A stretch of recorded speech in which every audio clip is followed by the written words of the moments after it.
մի սրբազանի տեսանյութ մոտս տպավորվել, որ երբ որ վեհարանը գրոհում էին ԱԱԾ ստորաբաժանումները հատուկ, այդ մարդը այդ նույն սրբազանը ասում էր, որ սա հակաեկեղեցական արշավ է, որ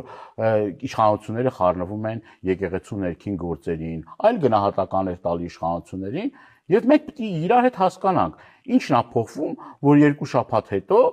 այն մարդը, որ տրամագծորեն հակառակ գնահատականները տալիս էր, հիմա այլ գնահատականներ է տալի, ինչն է փոխվել։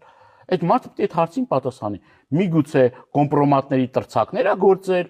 միգուցե ձայնագրություններ է գործել, միգուցե այլ շանտաժի մեթոդներ է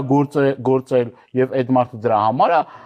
մասնակցում կամ դեմ գնում։ Մարդիկ կան, որոնք դրել են իրենց ստորագրությունները 2 օր առաջ լրիվ ուրիշ բան էին ասում։ Ինչ եղավ, որ 2 օրվա ընթացքում կամ 1 օրվա ընթացքում իրենց կարծիքը փոխվեց, եթե իրենց ստորագրությունը ճիշտ է վավեր է։ Ինչն է փոխվել։